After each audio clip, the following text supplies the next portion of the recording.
vez más, a nombre de Benamérica y de VAPA, les damos la bienvenida a todos los asistentes y agradecemos la asistencia a otra nueva presentación donde estamos completando una visión de 360 grados de las diversas posiciones que hay, explicando el problema petrolero venezolano desde diversos ángulos.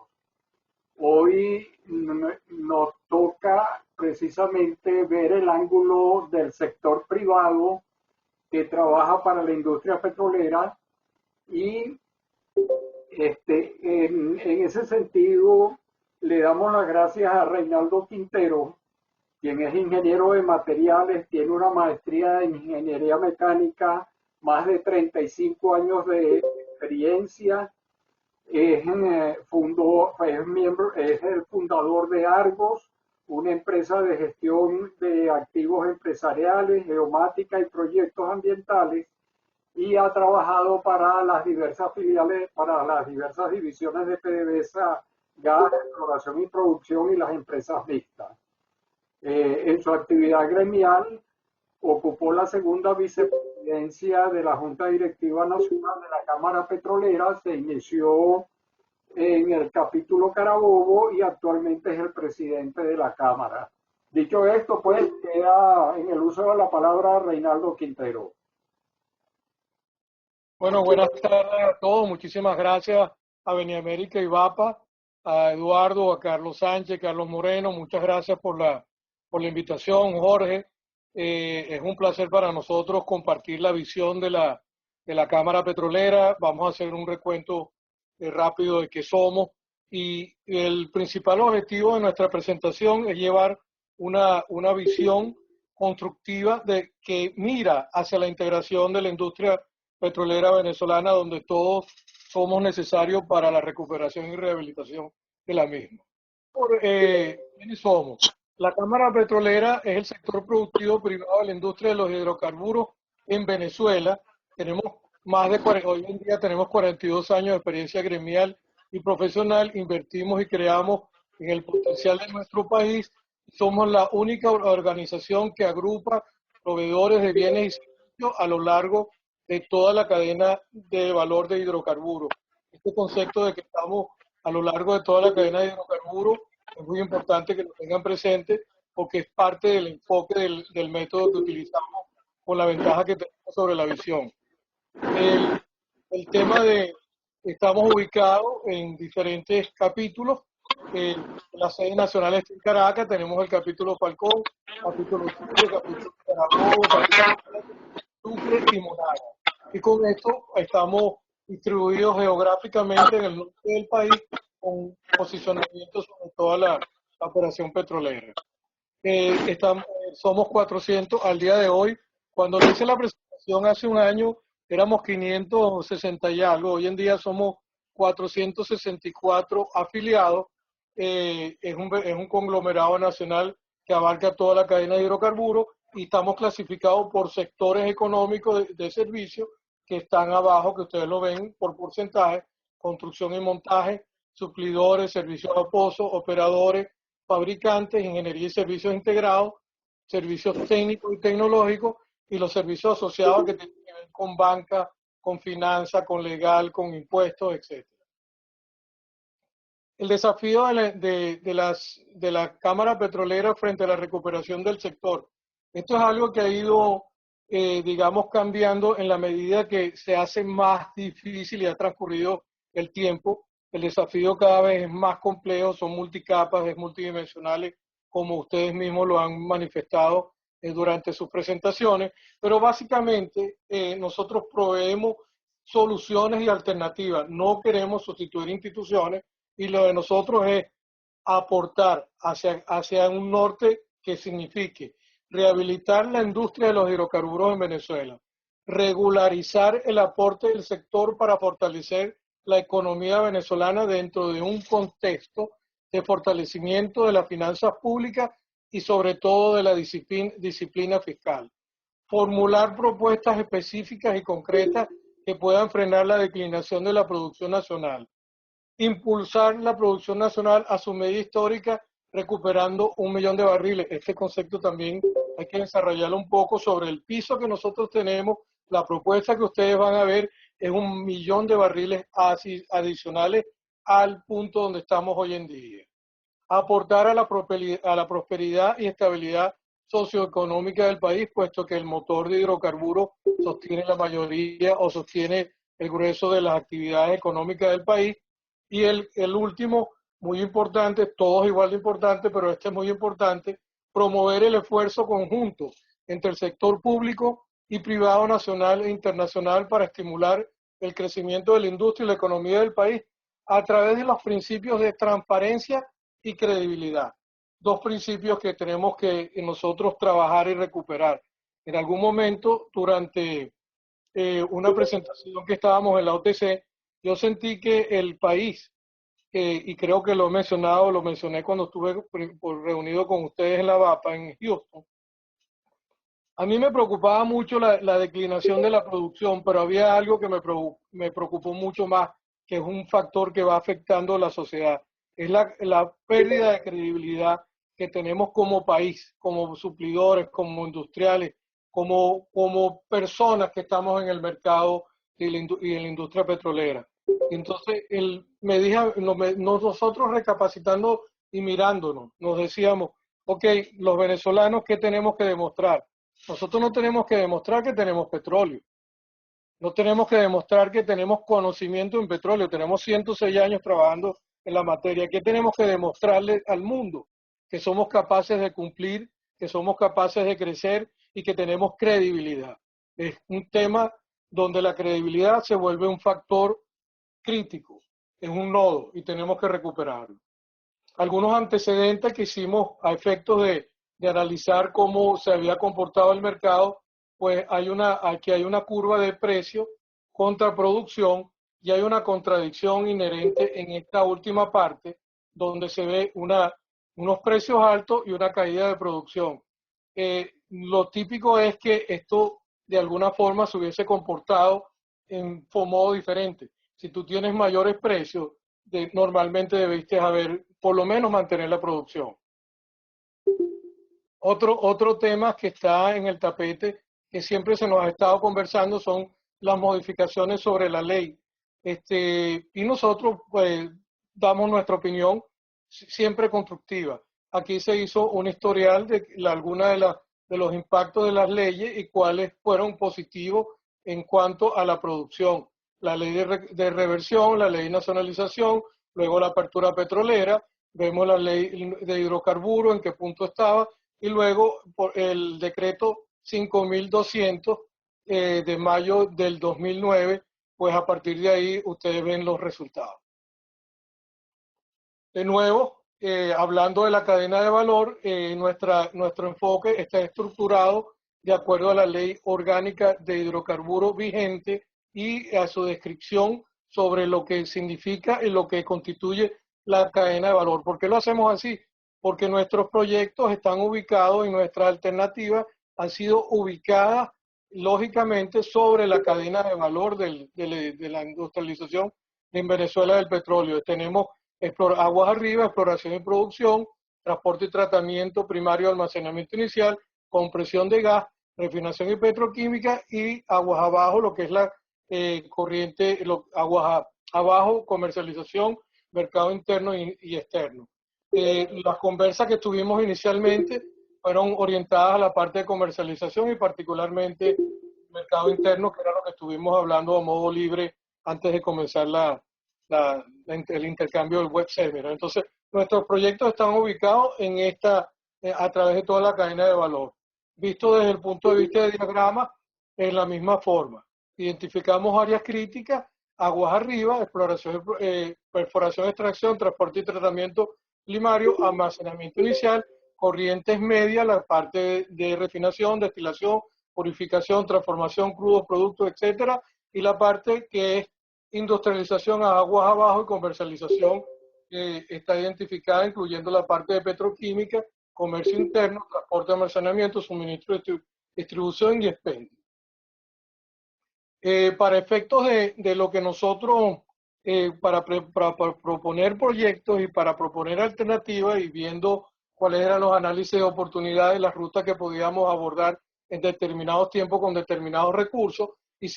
Lo primero que hicimos fue una infraestructura existente y las capacidades. ¿Por qué lo hicimos? Pues nosotros estamos presentes en toda la cadena de valor y al estar presente en toda la cadena de valor tenemos una visión en campo de lo que hay y lo que se puede recuperar. Entonces, se hace un recuento de lo que son la faja petrolífera del Orinoco, de lo que oficialmente se ha proyectado ante el OPEP. Nosotros hicimos luego un resumen y aquí yo quiero hacer un énfasis porque se habla de recertificar, de que si son reservas, si son recursos. Yo creo que nosotros tenemos que ir hacia un concepto moderno porque de cualquiera de las dos versiones, un concepto moderno de reserva es realmente lo que nosotros podemos recuperar en 40 años. Y en 40 años, si le sacas una media por día, que viene a ser lo que hemos explotado, estos 72 billones de barriles que hemos explotado a través del largo de la historia petrolera venezolana, pues si vemos lo que dice que son 92 o 90 billones de barriles que quedan, o los 300 que es la versión oficial frente a los OPEP, pues de cualquier forma estamos bastante lejos en 40 años. Una versión nos dice que tenemos que producir 7 millones de barriles diarios y la otra nos dice que tenemos que producir en 40 años 19 millones de barriles diarios. Por lo que nosotros, por esa razón, nos hemos separado de esa discusión, entendemos y respetamos los conceptos de recertificación sobre esto y creemos que tenemos que centrarnos en lo que podemos hacer en 40 años, que es bastante desafiante en sí. Repito, una versión, si explotamos todo al 100%, nos daría de lo recuperable, nos dan 7 millones de barriles y la otra serían 19 millones de barriles en 40 años. Tenemos inventario de los gasductos y oleoductos, hay detalles de en todo el mapa de kilómetros, plantas, etcétera. Las plantas de compresión son 151 plantas de compresión que están constituidas por 533 equipos rotativos, los negocios de PDVSA que sirven, los servicios que atienden, mercado interno, inyección de gas, generación eléctrica, levantamiento artificial. Aquí está la capacidad en Occidente, la capacidad en Oriente y la capacidad de manejo total. Luego tenemos el tema de la refinería. Yo estuve participando con ustedes en una exposición sobre refinería, donde se hablaba del 1.300.000 que tuvimos localmente en territorio nacional como una capacidad instalada de refinación. Pues hoy en día ustedes saben que eso está mermado y nuestro plan no está enfocado hacia recuperar el 100% de la capacidad, porque ni siquiera sabemos si hay mercado y tampoco tenemos el crudo para refinarlo. Lo que estamos orientados es como un plan frugal que es realizable, racional, y siempre hemos estado estimando que nuestra recuperación puede estar entre 400 a 500.000 barriles por día, que ya es bastante en recuperación de capacidad de refinación, y que eso pudiese no solamente resolver el tema del mercado interno, sino que nos daría una ventana de exportación para ir creciendo en la medida de que el negocio se va haciendo rentable.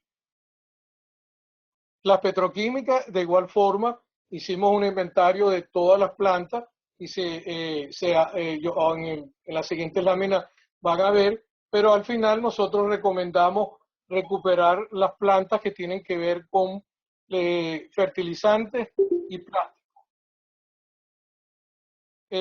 Por ejemplo, el complejo José Antonio Anzoátegui y el complejo de José tiene la planta superoctano, supermetanol, metor y fertinito, tienen una lista de los productos, la capacidad instalada y los insumos. De igual forma, el complejo de Morón tiene un poco más de detalle, tiene las plantas, amoníaco, urea, sulfato, ácido nítrico, ácido fosfórico, etcétera, hasta urea, y los productos que son capaces de producir, la capacidad instalada y los insumos.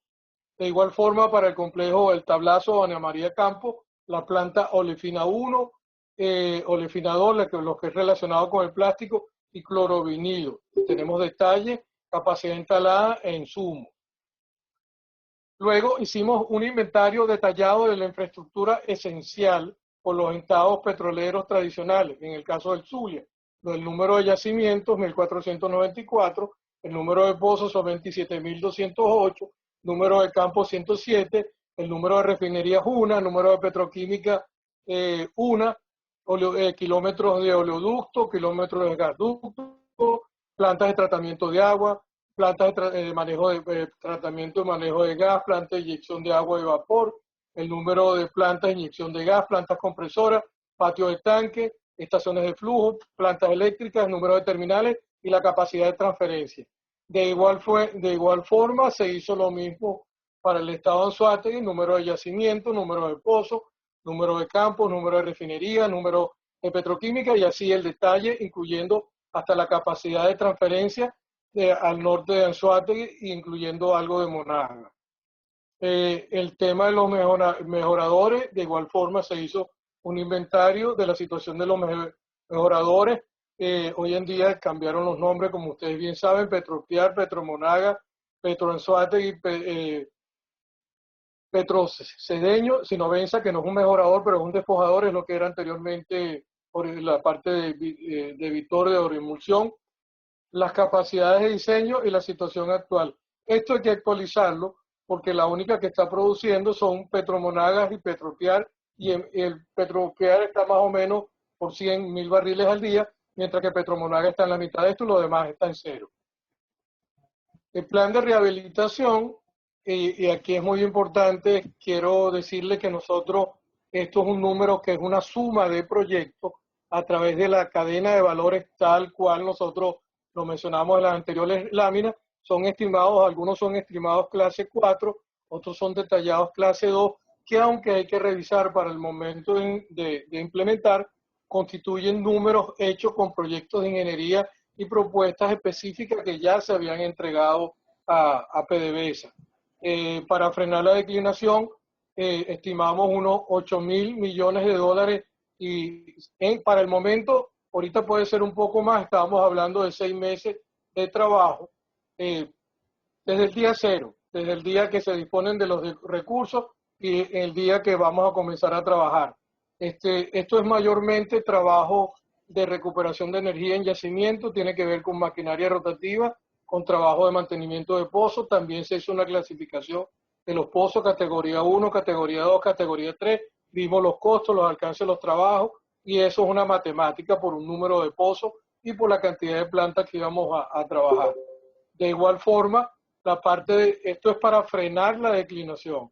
Luego estábamos hablando de una fase de recuperar ese millón sobre el piso que consigamos. Si es medio millón o 700.000, es 1.000.000 sobre eso, 1.500.000, 1.700.000, dependiendo de dónde estemos al momento de iniciar la rehabilitación de la industria. Luego estamos hablando de sostener, se hizo un ponderado de unos $15 por barril, esto ha aumentado un poco, hoy en día hicimos otro ponderado, estábamos hablando de 18, pero los números no nos sacan mucho de esta cantidad de inversión total privada que se estima alrededor de unos 30.000 millones de dólares. Inversión privada, no estamos hablando de inversión pública, estamos hablando de inversión privada. Sobre el tema de la ley, siempre conversamos de que con la ley actual, para el momento en que hicimos todo el inicio de todo este programa, se podía empezar a trabajar y no eran procesos excluyentes. Hoy en día creemos que hay que hacer ajustes que nos permitan crecer a niveles más agresivos y más rápidos, puesto que hay que incentivar la participación de nuevos actores y de inversionistas que pueden venir al país. ¿Cómo lo hicimos? Este es el método y esto quiero ponerlo a la orden de toda esta digna audiencia que tiene muchísima experiencia y que son muy valiosos para la industria. Donde nosotros hicimos un trabajo estándar de ingeniería, hicimos una inspección, validación para aguas arriba, es un ejemplo, validación de pozos, facilidades de producción, transporte y almacenamiento, definimos unos proyectos, ahí sale la suma, y luego está la fase de implementación, que tiene que ver con procesos de contratación de bienes y servicios y sobre todo con una política de transparencia. La Cámara Petrolera hoy en día está promoviendo una alianza exclusiva con Dun & Bradstreet, donde pedimos certificaciones de credibilidad para sus miembros y hemos estado creciendo una política donde queremos hacer digamos, integrarnos un mercado de política de transparencia, de cumplimiento de leyes anticorrupción y de todo lo que se está manejando a nivel internacional para ser auditables y transparentes. Dun & Bradstreet tiene 178, es la empresa más fuerte en esta área y tiene 178 años en el mercado. La Cámara está certificada y un buen grupo de empresas de la Cámara están certificados como muchos de sus directores. Esto, por supuesto, amerita una implantación acelerada bajo metodología de mejora a los pozos y la facilidad existente, puesto que estamos corriendo contra el tiempo. Yo siempre hablo de las tres T que necesitamos afianzar en el país y trabajar en esto. Las tres T son transparencia, trabajo y tiempo. Las tres se necesitan y las tres son críticas y el tiempo está corriendo. Estimación de inversiones. Esto es un ejemplo del plan de recuperación aguas arriba, donde yo lo puse en redondo porque lo hemos utilizado en otros medios. Realmente el número exacto en esta audiencia sería perfecto poderlo hablar, pues son 13.860 y tantos pozos, 60 pozos, que se distribuyen de la siguiente forma: 4.000 en Occidente, 6.000 entre Anzoátegui y Monaga en Oriente, son 6.000 pozos, y 4.000 en la faja petrolífera del Orinoco. Son campos existentes, son campos y áreas que nosotros hemos analizado. Como les dije, después puedo en algún momento mostrarles una lámina de Excel que tengo donde vemos los trabajos. Se hicieron clasificación de los pozos por categoría, categoría 1, categoría 2, categoría 3, se hizo un ponderado de la cantidad de capital que se necesitaba de acuerdo con el alcance del trabajo y el trabajo que yo particularmente hago, porque yo no soy un ingeniero de subsuelo, yo soy una persona que estoy más especialista en la parte de superficie, pues, pero corrimos modelos matemáticos sobre esto para ver si eran realidades plausibles y nos dieron realidades plausibles los números. Un pozo categoría 1 vale $600.000 repararlo. Un categoría 2 vale 900, un categoría 3 vale $1.400.000 y nuevo es algo como $2.100.000 para construirlo nuevo. Entonces los números no son cálculos teóricos, sino cálculos de ingeniería y esos números tienen una desviación clase 2. Al momento del corte estábamos hablando de algunos 750.000 barriles diarios. Esto ha ido cambiando a través del año y más con el efecto sanciones, la parte de la disputa que tenemos políticas más el COVID.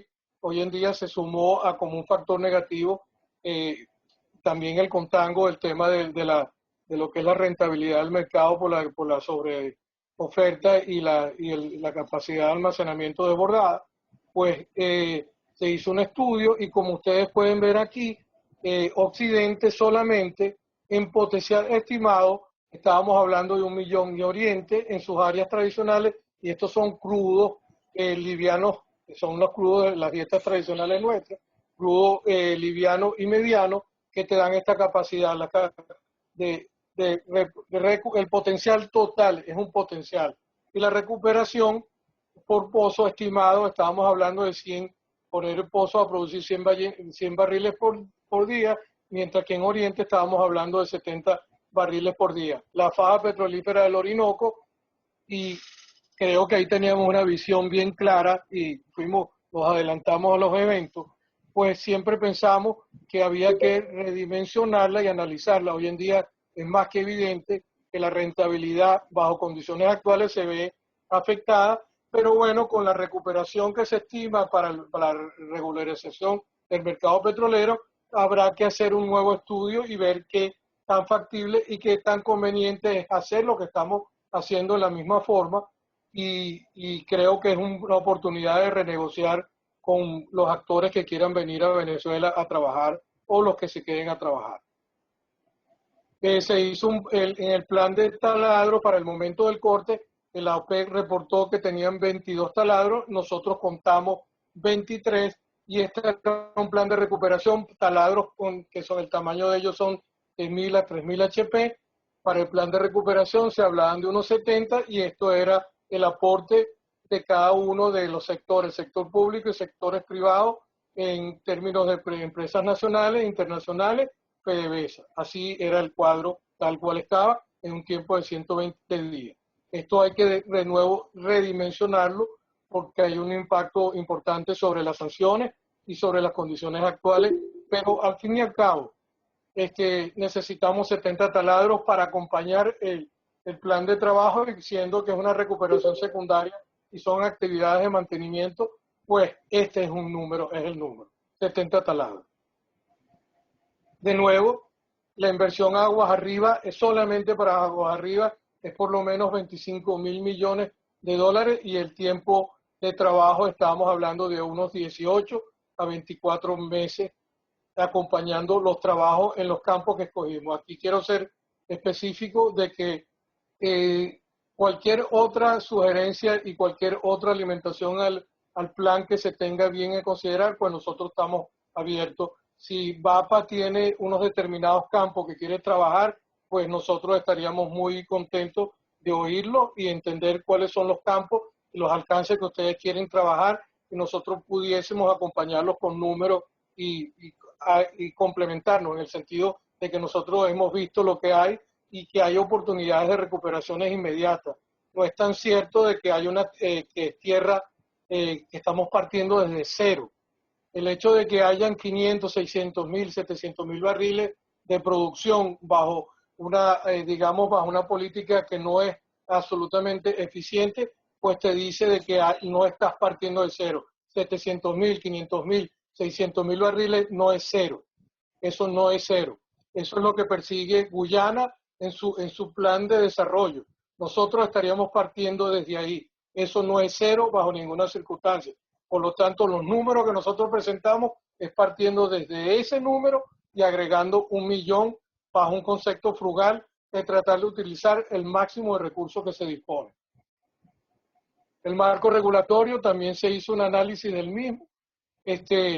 Hicimos un estudio acompañado con el doctor Bata, que nos acompañó y nos hizo una explicación completa de qué había que modificar, dónde estaban los nodos. Se hicieron estudios de nodos. Yo no quiero centrarme en esta lámina, solamente quiero decirle, esta es la ley de hidrocarburos gaseosa, abajo de la ley de hidrocarburos líquidos, y de alguna forma hemos identificado donde ustedes ven números, verán nodos y se ven igual. Está segmentado aguas arriba, corrientes medias y aguas abajo. Ok, algunas de nuestras recomendaciones. Ahora viene el tema de cuáles fueron nuestras recomendaciones prácticas sobre este tema, sobre algunas de las cosas que considerábamos que deberíamos tratar y modificar. En cuanto a los esfuerzos con terceros, que consiste en las empresas mixtas operadoras, la modificación del término 3 para permitir la contratación de servicios operativos. En el término 4, la modificación del término 4 para permitir las empresas mixtas operadoras de la faja o quien esté operando en determinado campo, dictar una nueva ley que permita o permita la flexibilización del crudo sintético. La modificación del término 6, que es el famoso impuesto sombra, shadow tax, ustedes saben que es un término, es una condición que afecta al inversionista y siempre hay que reconsiderar si realmente tenemos que seguir trabajando con ello, porque tiene un impacto posiblemente negativo sobre nuevos negocios. Instruir a las empresas mixtas para la absorción del personal y la fijación de sus propios recursos y beneficios laborales y procedimientos internos. Esto es una capacidad y una libertad de operación, no es tanto una composición accionaria como dar la libertad operativa, puesto que nosotros hemos visto que la política salarial interna del mercado petrolero en el mercado laboral venezolano es muy pobre y por supuesto Si nosotros queremos mantener o atraer nuevos talentos o poner a la gente a trabajar con la estimulación correcta, pues tenemos que hacer el reajuste. En esto hemos hecho muchos números y tenemos números específicos porque al final a veces nos hemos enredado como sociedad pensando en qué queremos hacer. Esto es muy simple. Nosotros hicimos un número donde solamente las empresas mixtas, absorbiendo una parte de la recuperación de la industria de la rehabilitación, podía trasladar a sus nóminas de 15 a 20 mil empleados directamente. ¿Y cómo los remunera? Pues como en la región. Nosotros no estamos compitiendo con Arabia Saudita, no estamos compitiendo con otras áreas, ni siquiera contra Norteamérica.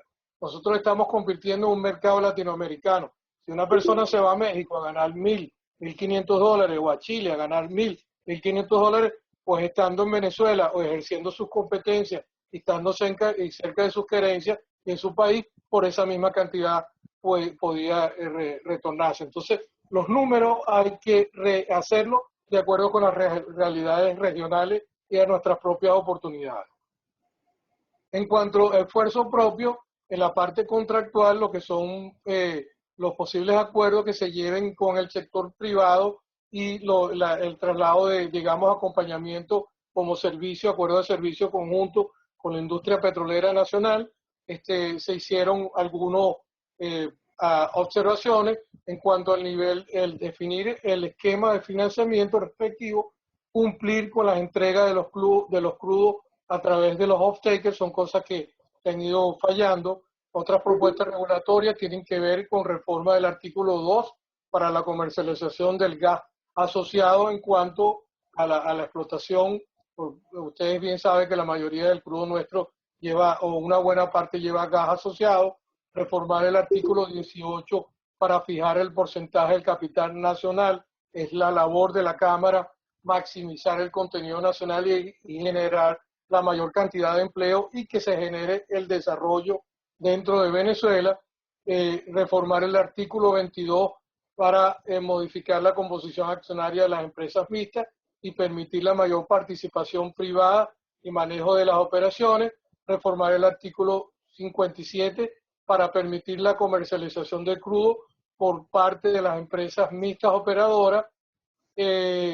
Y estos son oportunidades adicionales. Derogar el decreto de mayo, 5.200 de mayo del 2009, pues tendría para nosotros un impacto solamente en el lago, en Occidente, de unos 300.000 barriles y se pueden generar de 60 a 90.000 empleos solamente en la derogación de ese decreto. 5.200 que tuvo un impacto negativo como se vio históricamente sobre la producción y sobre todo en el lago, aunque eso aplica para todo el país. La reserva de las actividades conexas para el Ejecutivo Nacional pues fue un cuello de botella y es algo que está ahí, que es una oportunidad de poder tener un ganancial a corto plazo y que hizo mucho daño.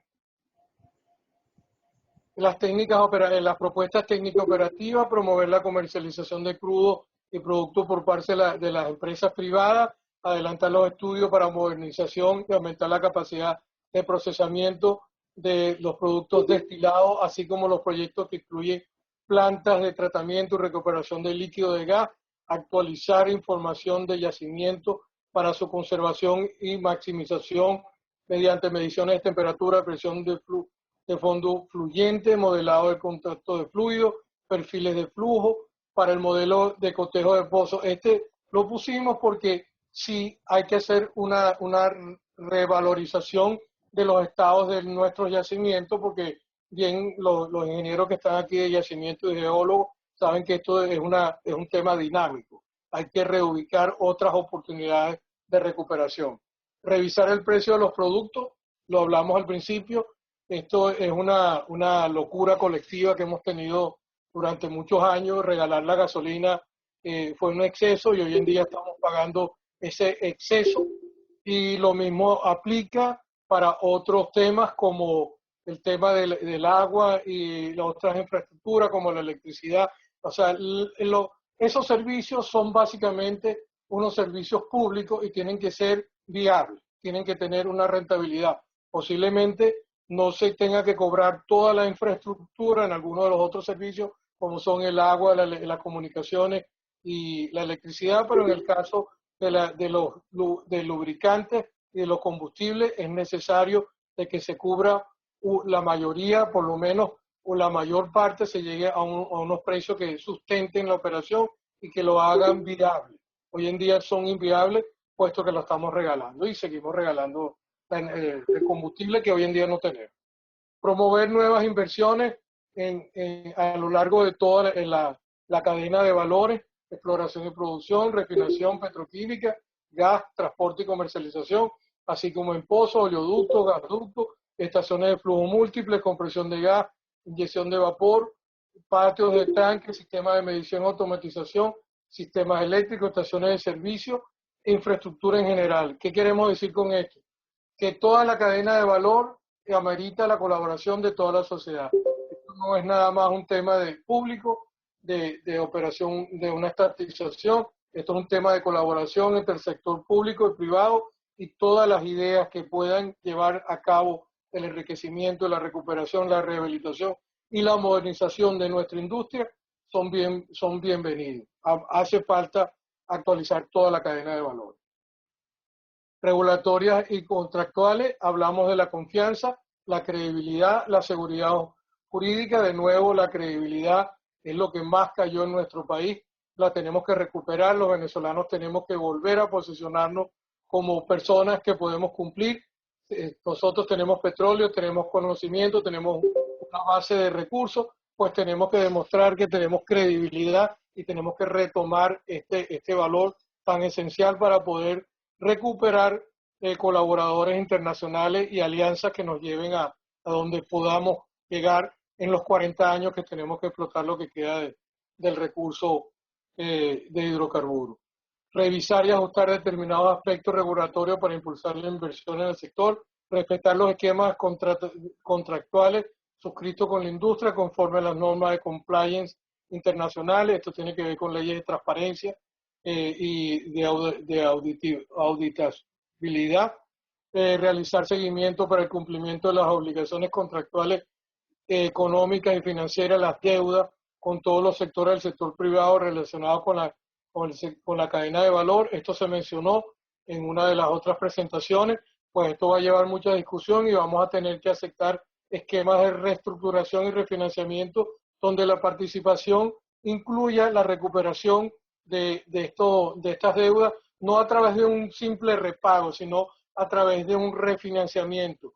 Por ejemplo, si si la industria tiene una deuda con un sector y el sector va a invertir, pues no debería pedirle fianzas de garantía, porque quien debe no pide fianzas de garantía, es al contrario, y esas son cosas que se pueden conversar y se pueden renegociar. Promover incentivos fiscales, incluyendo la eliminación del impuesto sombra, el shadow tax, que ha sido continuamente mencionado. Revisar efectos generales de los convenios cambiarios. Esto ya en sí ya no aplica porque ya estamos en un mercado de cambiario libre. Lo que hay que hacer es flexibilizar los sistemas financieros para que se puedan repatriar o puedan los inversionistas extranjeros recuperar sus inversiones en forma expedita, no a través de mercados alternos. Promover mecanismos alternativos para la solución de controversias, preservando la ley de la ley venezolana en los casos aplicables. Desconcentrar el aporte correspondiente a responsabilidad social y los aportes para fiscales e ingresos municipales, que son una fuente de distorsión en las finanzas de los proyectos. De nuevo, yendo a lo que nosotros somos como Cámara, nuestra visión y nuestra misión tiene que ver con la participación nacional. Nuestro objetivo es el estudio, la adecuación y la promoción de los mecanismos que fomenten la participación nacional del sector privado en la industria petrolera, basado en los potenciales y capacidades de nuestras empresas afiliadas. Es muy importante que ustedes sepan que, aunque estamos mermados y aunque estamos afectados por un par de décadas donde hemos estado luchando para sobrevivir, pues ahí hay una presencia y hay empresas que hemos mantenido en presencia nacional, y es importante que como venezolanos nos complementemos. Se muestra imperativa la urgencia de recuperar los niveles de productividad y eficiencia de la industria petrolera venezolana a través de la creación de nuevos esquemas de participación público-privada, en los que hablamos a través de toda la cadena de valores, y la necesidad de dotar al país de un instrumento que asegure la explotación de los hidrocarburos, contribuye al desarrollo sustentable y al progreso de todos los venezolanos bajo una estrategia de desarrollo integral que conlleva la industrialización y diversificación de la economía nacional. Esto es básicamente relevar el modelo rentista petrolero hacia algo que nos permita absorber. Yo siempre me preguntaba cuál era el mal que tenía Venezuela en cuanto a la capacidad de absorber capital en forma productiva. Pues yo creo que hay que estimular la cadena de valores, no a través de subsidios, sino a través de trabajo, transparencia y la lucha en el tiempo, de que nos sintamos cómodos reinvirtiendo el capital en otros sectores como turismo, como la industria de alimentos, sectores químicos, metalmecánico y cualquier otro sector que sea de importancia. Y la palabra para esto es convertirnos de una economía rentista petrolera a una economía de servicio. Venezuela tiene que ir a una economía de servicio que sea capaz de recibir la mayor cantidad de capital en forma productiva y transformable. Y no hay que eliminar el cortoplacismo. Nosotros tenemos una filosofía de una relación contra el tiempo de cortoplacismo que nos afecta. La propuesta de la Cámara Petrolera desde 2014, nosotros hemos estado activos presente en la Asamblea Nacional, promoviendo unos objetivos específicos y modificaciones sobre la ley de hidrocarburos, el capítulo 1, artículo 5 y capítulo 5, artículo 18, que tiene que ver con la participación privada nacional en el sector, el proteger el talento y la mano de obra nacional, el asegurar los conocimientos y el know-how de la industria nacional mediante transferencia tecnológica, crear mecanismos de financiamiento interno para la promoción del capital privado. Es bien sabido que la banca nacional y el sistema financiero venezolano no está adaptado al crecimiento ni a la industria petrolera, pues los proyectos son muy grandes. Creo que es parte de lo que estamos hablando, este modelo rentista petrolero y la extracción de capital fuera del sistema venezolano, económico venezolano, nos llevó a mermar los mismos recursos y es algo que tenemos que reconstituir, acostumbrarnos a generar capital y absorberse en forma competitiva y sobre todo capital efectivo. Gracias. Promover oportunidades de los hidrocarburos para los venezolanos y los proyectos con un valor agregado nacional. Con esto termino reafirmando que estamos y estaremos invirtiendo nuestra indeclinable confianza en el país y sus potenciales. Muy agradecido por el tiempo. Bueno, Reinaldo, muchísimas gracias. En muy corto tiempo, de verdad, despertaste una cantidad de inquietudes enormes. Y te felicito por la presentación y déjame ver si se pueden agrupar algunas de ellas, pero la primera pregunta que nos hacen hay dos preguntas. ¿A quién agrupa la Cámara Petrolera? ¿Qué tipo de empresas? Y si entran las empresas extranjeras, y la otra es qué beneficio para una empresa venezolana le da unirse a la Cámara Petrolera.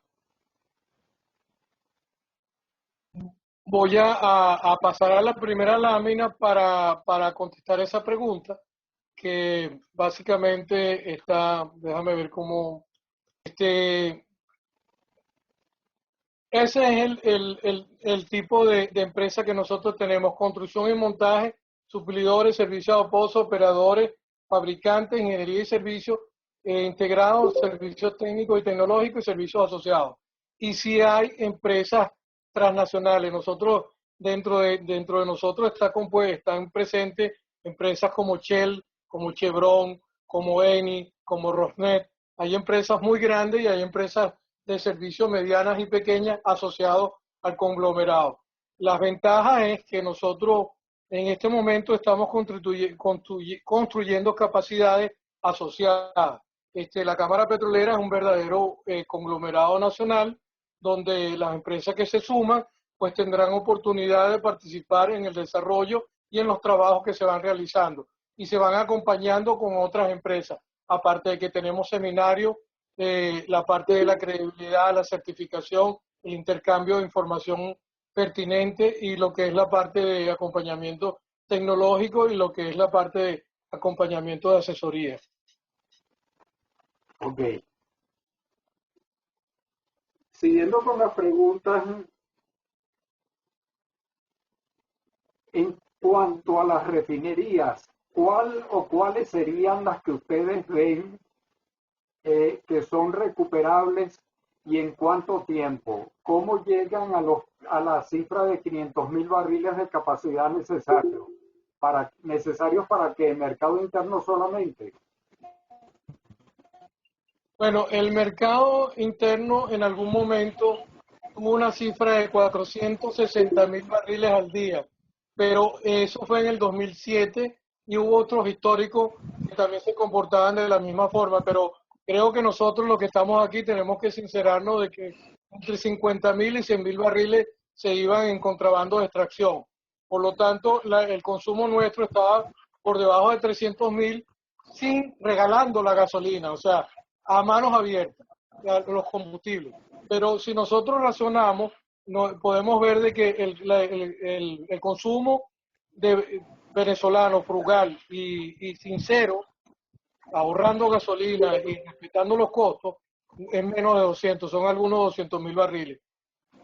Antes de la cuarentena y antes de que nos golpeara la crisis más grave, pues estábamos hablando de 160.000 barriles.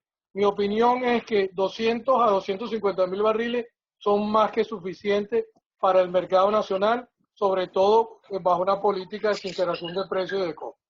Si lo seguimos regalando, pues vamos a seguir teniendo el mismo mal del contrabando y esos son números distorsionados. Y el orden es Cardón, Puerto La Cruz y El Palito.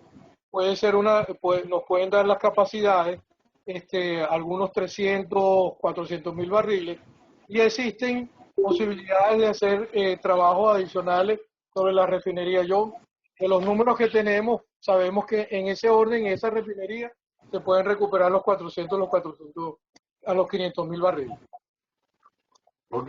Hay otra pregunta, hay varias preguntas que se relacionan con... Eduardo, si me permite, por ejemplo, para darle un ejemplo a quien lo preguntó, solamente en Puerto La Cruz, con Mesa 30 y Meré 16, con 250 millones de dólares de inversión, se pueden recuperar 232.000 barriles de refinación de diésel en un proyecto. Supongamos que queremos diésel para la agricultura, y para el transporte público y para la generación de energía. Esos proyectos los tenemos detallados. Reinaldo, hay otra inquietud sobre cómo pudieron hacer ustedes este estudio. ¿En qué fecha fue la última vez que hicieron diagnóstico de pozos, facilidades de producción, etcétera? ¿De dónde obtuvieron la data? Si ustedes tienen acceso a las bases de datos del Ministerio de Energía y Minas o de PDVSA, entonces es fundamentalmente qué fundamentación tiene el estudio comparado con la realidad que vivimos hoy en la industria petrolera. Es una visión real, porque nosotros, por eso lo dije en algún momento, esto viene de una asignación de propuestas, una asignación de 39 campos que se licitaron para trabajar en acuerdo de servicio conjunto. Fuera de hacer juicio de valores sobre esto, nosotros, las personas o las empresas que participaron, fueron a los sitios, hicieron su investigación, hicieron su inspección, hicieron su ingeniería. Y esos son números reales. Las notas que yo tengo sobre ejemplos, por ejemplo, al norte de Monaga, no es, mira, yo creo que esto está así, no. Se va al campo, se ve lo que hay que hacer, se determina que los que cold tubing, un cambio de válvula, inclusive habían un par de campos, un par de pozos con fracking, etcétera, y los trabajos se detallaron y se determinaron los costos. Es absolutamente real. Y por eso les dije, nosotros corrimos modelos matemáticos sobre estos estudios, yo particularmente, para ver las desviaciones estándar y ver si eran realidades plausibles. Les repito, son reales. Y por eso creo que en el punto de la pregunta, si hay alguna inquietud de colaboración, pues nosotros estamos abiertos en ambos sentidos de que si hay otros campos que ustedes consideran que se pueden trabajar, pues los vemos juntos y les aportamos el mismo servicio y nos sumamos a trabajar con ustedes. ¿Cuáles fueron las últimas fechas en que se hicieron esos estudios? Es decir, ¿qué tan actuales son? Bueno, esos son estudios que se llevaron a principios del año 2019, pero se han ido ajustando los valores de los costos y se hicieron ajustes de factores de seguridad que tienen que ver con costos adicionales, por ejemplo, desafíos que tienen que ver con un costo adicional, las sanciones, costos financieros y ese tipo de factores que son de alguna forma, es un concepto parecido a lo que es una producción diferida. Es algo que no es inherente a la operación en sí, pero que te afecta a tu costo. Ok. Te preguntan algo más específico. ¿Cuántos taladros de servicio se necesitan en su plan? 70. Ok. Este, ahora Aproximadamente. Pero, perdón, taladros de servicio, no en servicio. no, yo dije de servicio. Sí, es correcto, son 70. O sea, la cuenta, cuando empezamos a sacarla nos daba 77. Después hicimos un inventario, vimos la posibilidad de crecimiento, son 70. En números redondos son 70. Ahí ya entrando en el lado... Perdón que interrumpa, pero ¿estos son taladros de workover o de perforación, Reinaldo? Es de walkover, de servicio. Bueno. No son nuevos pozos, Jorge. Mira, entrando en la parte financiera, ¿de dónde se obtendrán las inversiones requeridas? ¿Se cuentan con posibilidad de acceso a fuentes de capitales internacionales? Sí, hay fuentes de capitales internacionales con las que se ha conversado y son de diferentes áreas, inclusive previo al encrudecimiento de las sanciones con fuentes norteamericanas. Y hay una regla muy simple, y yo lo he dicho en cualquier punto donde me ha tocado hablar. Si con la Asamblea Nacional en fuerza, pues es factible que se regulen, que se mantenga más robusto el marco legal venezolano y eso te permite a ti cumplir con los requerimientos que te pide un inversionista. Porque el inversionista que te pide un marco legal robusto y te pide que le cumplan las condiciones, eso no es nada nuevo. Pero sí hay, y de nuevo, no es inversión pública, es inversión privada. Y obviamente la dinámica de recuperación del capital es bastante agresiva y vamos a tener que enfrentar costos altos porque estamos metidos en un paquete. Venezuela tiene que pagar costos altos hasta el momento que recupere su credibilidad. Y por eso es que hablamos de un plan racional y frugal, porque hay que empezar a hacer paso por paso. Contratamos y cumplimos. Ok.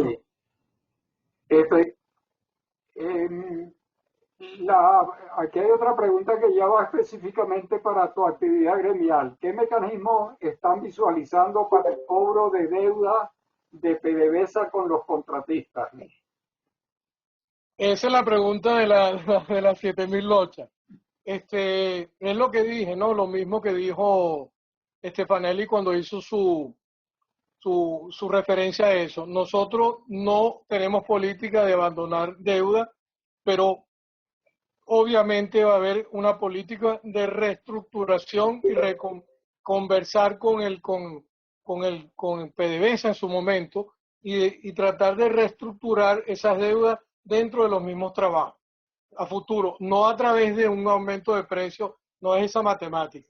Hay que crear un mecanismo donde nosotros podamos decir en un nuevo modelo de negocio, puedo decir un ejemplo, me deben 5 millones de dólares, ok, yo voy a operar una planta de compresión. La planta de compresión es un activo de la nación, de PDVSA. Bueno, el activo lo está poniendo PDVSA, y yo puedo poner un capital de trabajo, pero mis 5 millones tienen que contar como inversión, porque yo tengo una inversión enterrada en la industria. Entonces, luego podemos hacer una concesión de 20, 50, 15 años y tratar de recuperar en ambos, hacer una reestructuración de recuperación que sea ganar para ambas partes. Mira, Es un ejemplo. Y eso aplica para todo. Aplica para prestaciones, aplica para honorarios, aplica para capitales más grandes. mira, aquí, a pesar de que tú lo trataste en la presentación, aquí te piden que amplíes un poco cuáles son las condiciones fiscales y tributarias fundamentales que debe tener Venezuela para poder recibir esas inversiones. Pero yo preferiría no entrarle al detalle porque eso es un tema de modificación de ley, pero entiendo que el government take de nosotros es muy alto, es sobre 90 y tanto por ciento, y nosotros obviamente tenemos que ser competitivos, pero yo quiero ser muy enfático en algo que es muy práctico. Mientras Venezuela en algún momento lo pusimos a un lado y empezaron a hacerle bulla, por ejemplo, de Guyana, casi un carnaval, todo el mundo se iba a ir para Guyana, y resulta que hoy en día nos damos cuenta que ellos sí están partiendo de cero, que tienen problemas políticos graves, que técnicamente es una aportación costa afuera en aguas profundas, pues Venezuela sigue siendo el mejor país del hemisferio y de este lado para inversión. Y eso no podemos obviarlo. El decir que el government take de nosotros es 90 y tanto y que tenemos que compararnos contra Colombia, contra quien sea, yo no estoy de acuerdo por una simple razón. Porque la reserva de nosotros en cubo liviano y mediano es más grande que la suma de Brasil, más Colombia, más México, más que esos tres países juntos. Y nosotros tenemos infraestructura y no partimos de cero. Creo que tenemos que ser racionales en eso. Ok, Además, lo puse en un principio, nosotros tenemos que fortalecer las finanzas públicas sobre una base de transparencia y auditabilidad, disciplina fiscal. te preguntan si los costos de producción pasan una evaluación con una tasa de 100 barriles por día por pozo.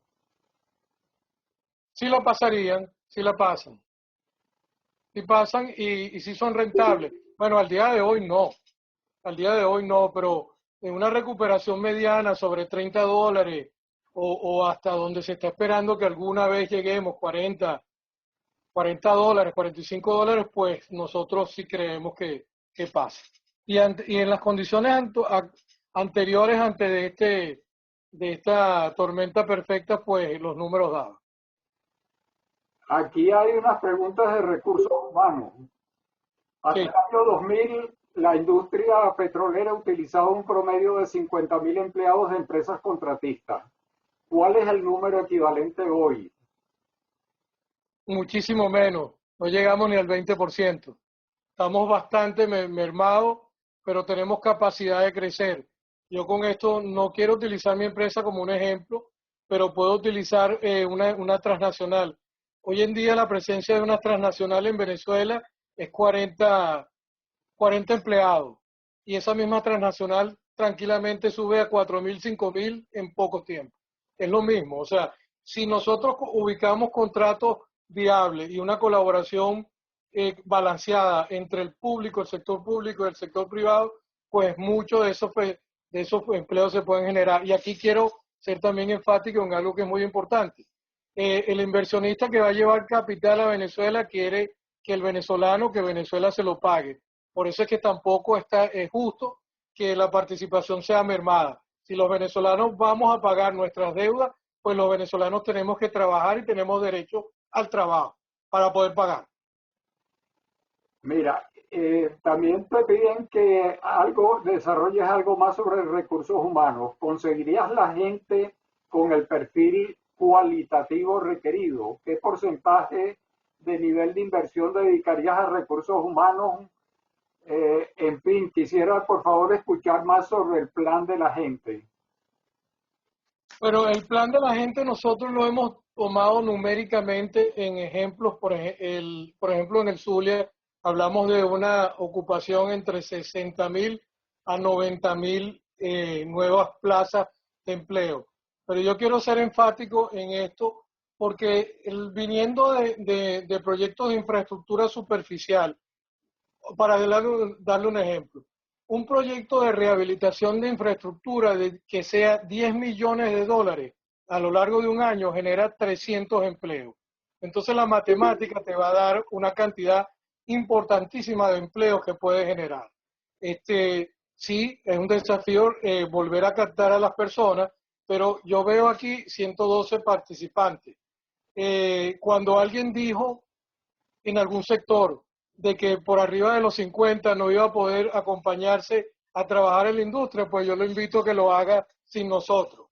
Esto es un mentoring, va a hacer falta una mezcla de personas con muchísima experiencia como cualquiera de los que estamos aquí y con gente que nosotros formemos para que puedan ir absorbiendo los conocimientos que en la industria petrolera se requieren, que no son cualquiera. Esto es como el piloto del avión que aterrizó en el Hudson. Sin canas no lo hubiese aterrizado. Pues la industria petrolera necesita la experiencia de nosotros y el mentoring. Y los números son tal cual. Cada 10 millones de gasto en infraestructura superficial, tú puedes generar 300 empleos durante la ejecución del proyecto. Y luego, bueno, habrá que establecer un criterio de competencia reales. Obviamente, 150.000, 170.000 personas es muy alto. El headcount es demasiado alto. La industria tiene que ir a un número óptimo. Y como les dije, solamente en la recuperación, las empresas mixtas, bajo una apertura y una flexibilización, puede absorber 15, 20.000 empleados adicionales. Esos números están echados desde ese punto de vista. Lo que no están es no hemos establecido una política detallada de recursos humanos, pero hemos conversado con gente del tema y sí, hay que reforzar el plan a la hora de aterrizar. Bueno, aquí hay una última pregunta que abarca dos. Este, ¿Cómo comenzar a ejecutar este plan? ¿Qué condiciones mínimas se requieren y cuáles son los cuellos de botella que hay que vencer? Pero los cuellos de botella son el desafío como lo pusimos, ¿no? Es casi, esa pregunta es dura, es una pregunta, déjeme ponerle aquí, el desafío del sector petrolero. Lo primero que tenemos que hacer es entender que necesitamos llegar a un gran acuerdo nacional y comenzar a trabajar y que nos dejen a los técnicos y a los técnicos, a los que tenemos los recursos, a los que podemos poner recursos con conocimiento como ustedes y el resto de las personas que tenemos una herencia y una experiencia de 106 años a trabajar. Pues en condiciones actuales es difícil comenzar, pero un gran acuerdo nacional donde se active la Asamblea Nacional y se le den seguridad jurídica a los inversionistas.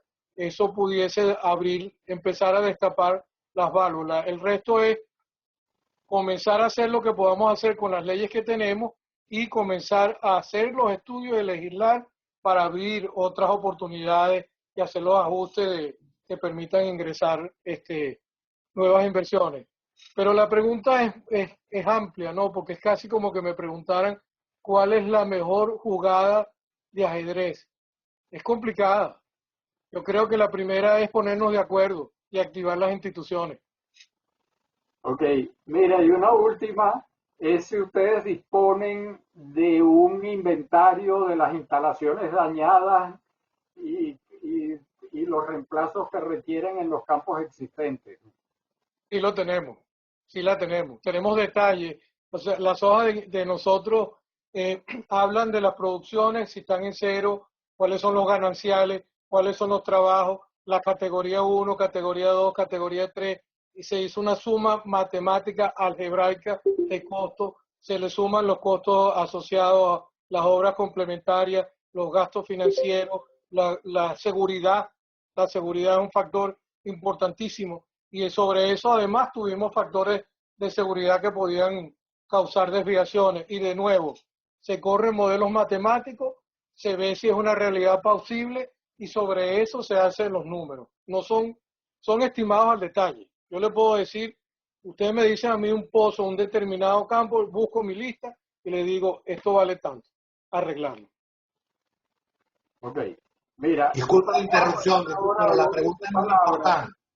Y tenemos solamente anotado a Evanán Romero en el uso de la palabra, si hay otras. Adelante, Evanán. Estaba enmudecido. Bueno, mira, yo conozco ya bastante bien el programa de la Cámara Petrolera. Nos hemos reunido en por lo menos 2 o 3 ocasiones en Caracas. Hay bastantes similitudes, creo que es con el programa que nosotros hemos adelantado y explicado aquí. Hay mayores coincidencias. Obvio que también hay grandes diferencias, pero voy a hablar primero de las coincidencias. El plan de recuperación, excepto que yo creo que todavía la Cámara habla de un periodo muy acelerado de 2 años, yo creo que había que estirarlo por lo menos a 4 años para recuperar la producción diferida. Bueno, como estoy bajo los 3 minutos, déjame poner la primera pregunta. Hay cosas allí, por lo menos el número de pozos. Yo siento que todavía hay una confusión en general entre los puntos de drenaje, que son los pozos, y los mecanismos de los yacimientos. La faja ha declinado muchísimo. Hemos hecho en mi grupo estudios. El vapor de agua no es competitivo, vale $6 cada barril incremental, hay que buscar otros mecanismos.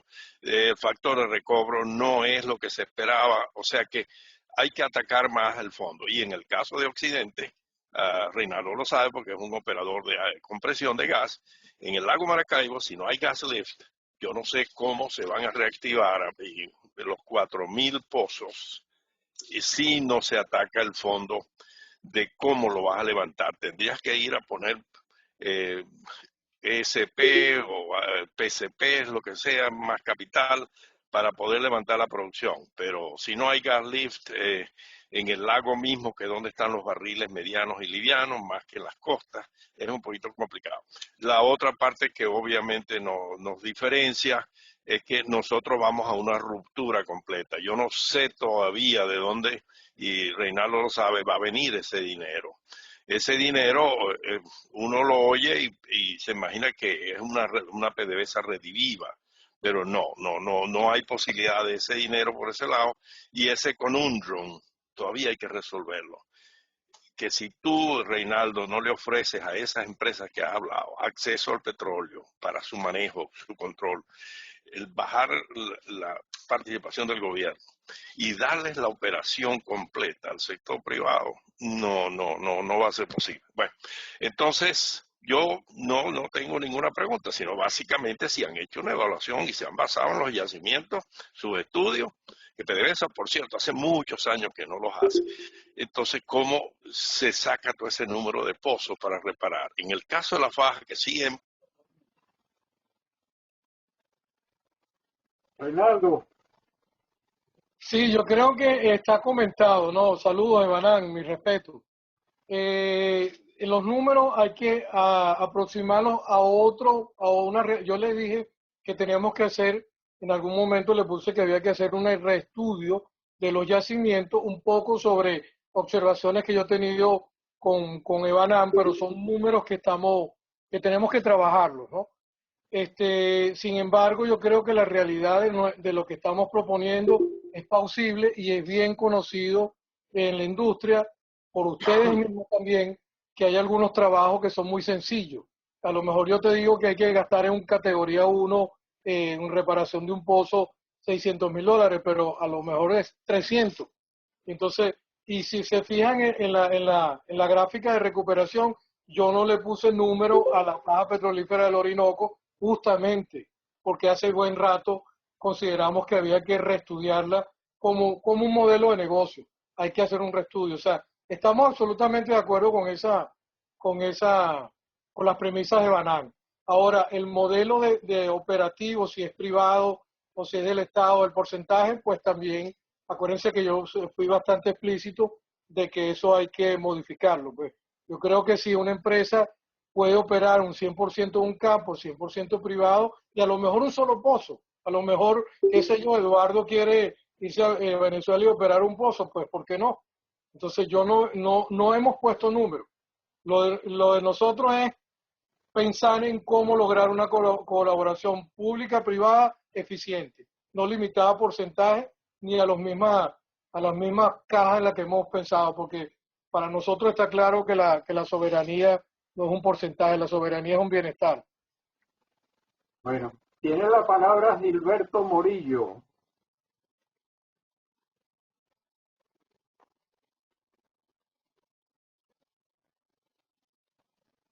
Hola Reinaldo, ¿cómo estás? ¿Cómo Encantado de estás, oírte Gilberto? Un placer oírte.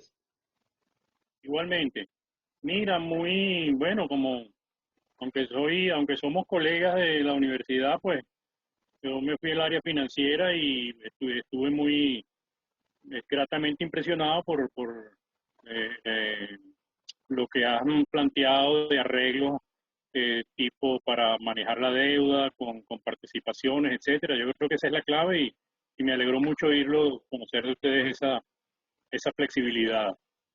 Eh, el otro tema que te quería, este fue un comentario, lo que te quería preguntar es sobre el plan de reestructuración que ha circulado, no se sabe de quién lo hizo ni cómo salió, que está muy orientado a permitir la participación privada, hasta, hasta cambio de logo, dice, dejaría de ser rojo y pasaría a ser negro, no azul, pero negro.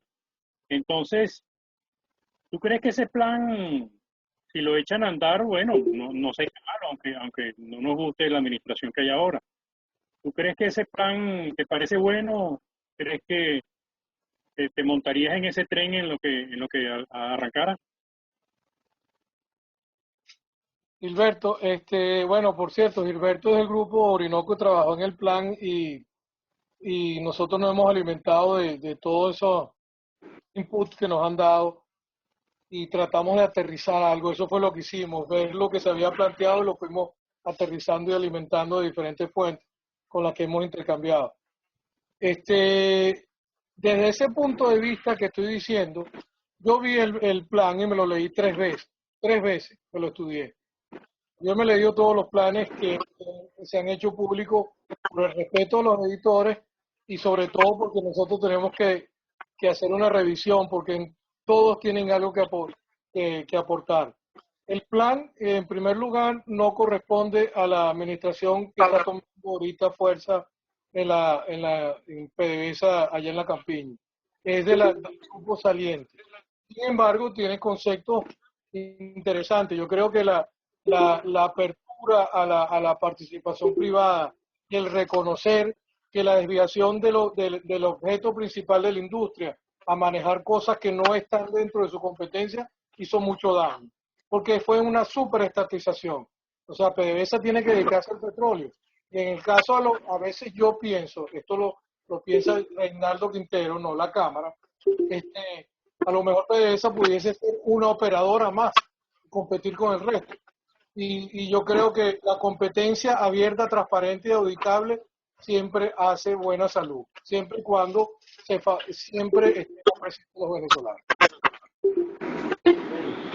Tiene la palabra Horacio Medina y después de esto no hay más nadie anotado.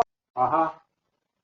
Ok, buenas tardes. Reinaldo, un placer. No nos conocemos personalmente, pero ya te he escuchado en otras oportunidades, en otras conversaciones. Mucho gusto y gracias por esta presentación que hiciste, ¿no?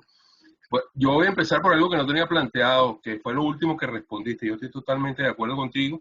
Yo creo que ese plan es atemporal, no corresponde a esta administración y fue hecho hace algún tiempo atrás. Y también comparto lo último que dijiste y allí sí iba a interactuar.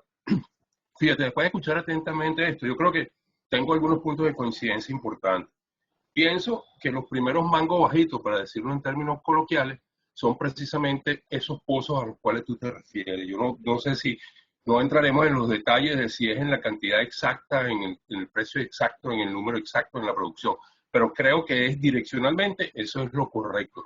Y para decirlo en términos hípicos, es lo que haría uno en las primeras de cambio. Es ahí donde habría que concentrarse. Eso, por supuesto, pasa por entender que es una gran oportunidad para muchas empresas del sector privado nacional, más que para muchas empresas del sector privado internacional, dependiendo del tamaño, de su tamaño. Pero dijiste algo que es justamente lo de que hace tiempo he venido manejando. Si yo acepto lo que dice la nueva ley orgánica de hidrocarburos que está en discusión, ministerio con un rol redimensionado, determinado, un ente que se ocupa de la regulación y todas estas cosas que hay que definirlo quizás de la manera más importante, quizás el elemento más importante, su definición. Y después, una empresa estatal, que ni siquiera voy a decir si es PDVSA o no, una empresa estatal que tal como tú lo dijiste, pueda ser capaz de concentrarse en el corazón del negocio y pueda ser capaz de competir con las empresas del sector, bien sean empresas nacionales, bien sean empresas internacionales del sector privado. Pero yo creo que hay algo que también debe hacerse, porque yo no podría descartar que esa empresa, que dicho sea de paso, hay que redimensionarla desde el momento de la ronda cero. Yo creo que ahí hay un problema grave, porque en esa ronda cero se pretende volver a revivir algo que es irrevivible e irrepetible, que es PDVSA. Entonces, eso hay que poner mucha atención, pero redimensionando esa empresa, yo creo que sería perfecto tener la posibilidad de que muchos empresarios privados, ¿por qué no?, decidan que teniendo competencias, esa operadora, infraestructura, o quizás algunos elementos que sean desde el punto de vista competitivo o cualitativo ventajosos, puedan tener la oportunidad de asociarse en el número o en el porcentaje que ambas decidan. Yo creo que lo importante, tan importante es no imponer como excluir. Entonces yo creo que hay que dejar esa puerta abierta, porque ¿por qué no un empresario, una empresa de la Cámara puede decidir, yo me voy a asociar con esta PDVSA porque tengo una ventaja competitiva, o que PDVSA se acerque a ese sector y le diga, yo quiero ir socio contigo? Entonces, Reinaldo, aquí somos inflexibles. Sí, mira, Horacio, un placer oírte. Igualmente, yo siempre he estado escuchando tus opiniones. Estamos alineados con lo que hablaste. Yo quisiera solamente agregar de que de alguna forma sí tenemos que llegar a esos nuevos modelos y flexibilizarnos. Y el tema de la ronda cero, también a mí a veces me ha servido un poquito el término cero, porque no es cero. Es cero desde el punto de vista ronda, pero no es cero de donde estamos partiendo. Y yo quiero decirles a ustedes también de que hay contratos firmados con empresas muy serias transnacionales que se firmaron con la Asamblea Nacional en fuerza y que son mangos bajitos, puesto que te permiten abordar los contratos y los trabajos a corto plazo, con licencia en mano, con cumplimientos legales y con toda la base que tienes, con gente dura y seria, que son empresas que nos han acompañado durante décadas, décadas. Entonces, esas empresas y esos contratos son oportunidades. Ok, para cerrar entonces este webinar, tiene la palabra Ramón Castro Pimentel. Ramón, quiero hablar Sí, mira, para... no, muy breve, mira, muy breve nada más, un punto de información. Como han hablado tanto de los precios de la gasolina y de los lubricantes, el mercado interno, los lubricantes, los precios están liberados, y gracias a que se liberaron los precios de los lubricantes, bueno, no ha habido un desabastecimiento de lubricantes, pues. Y esto se liberó en 1996, y ahorita ustedes consiguen cualquier tipo de lubricante en el mercado con todos los problemas que existen, gracias a que está liberado. Al igual que, por ejemplo, antes se pensaba de que las velas no las podía liberar los precios, y las velas están liberadas. Igual va a pasar con la gasolina. Era básicamente esa información, y quizás otra que Quintero mencionó aquí, pero quizás es bueno puntualizarla, que en cualquier caso el mercado interno, yo pienso que requiere por encima de los 250,000 barriles, porque básicamente el GLP tiene uno cerca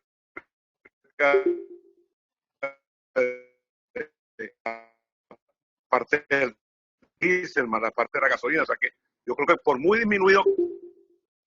Reinaldo.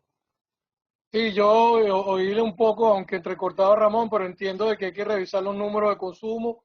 Pero yo de verdad, habiendo vivido en Venezuela el último año bajo toda clase de cola por gasolina y viendo las limitaciones del combustible, yo estoy, mi número me da como venezolano que con 200.000 barriles pagando el precio y siendo frugal y creo que olvidándonos de aquello que nosotros fuimos cuando gastábamos gasolinas y porque nos las regalaban y siendo un poco racional, eso es un buen número para comenzar, aunque sí puede ser que una recuperación de la economía y obviamente el desplazamiento que va a requerir todo esto va a demandar bastante combustible, sobre todo la parte agroindustrial, la maquinaria, la parte de generación de energía, la parte de diésel.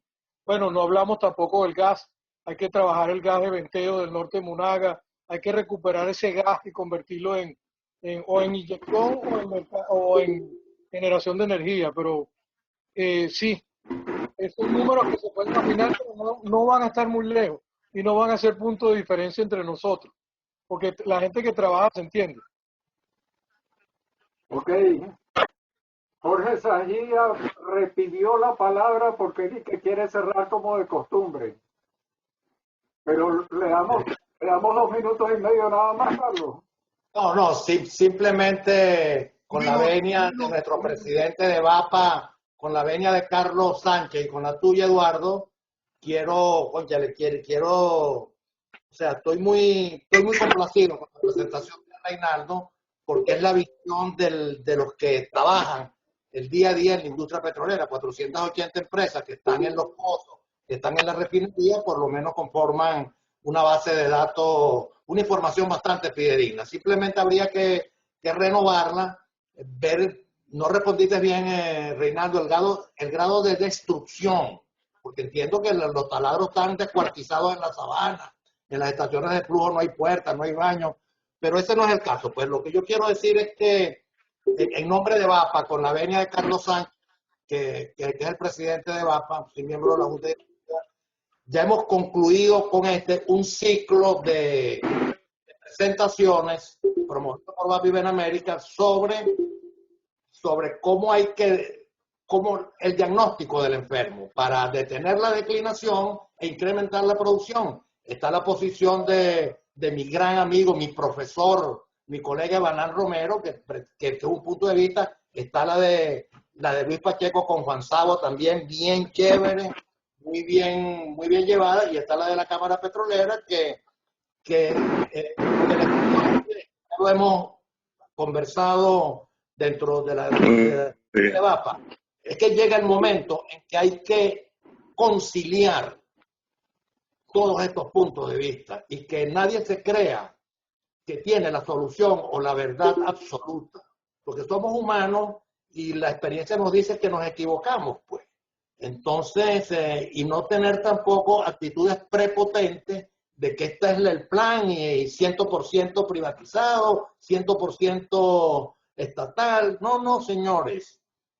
Estamos claros que tenemos una nueva situación de la industria petrolera a nivel mundial, con la suerte para Venezuela que tiene uno de los petróleos más baratos del mundo, que está muy cerca del gran mercado que son los Estados Unidos, digan lo que digan, y que hay en abundancia y que el petróleo va a seguir siendo la principal fuente de riqueza, la principal fuente de energía con la que cuenta la humanidad.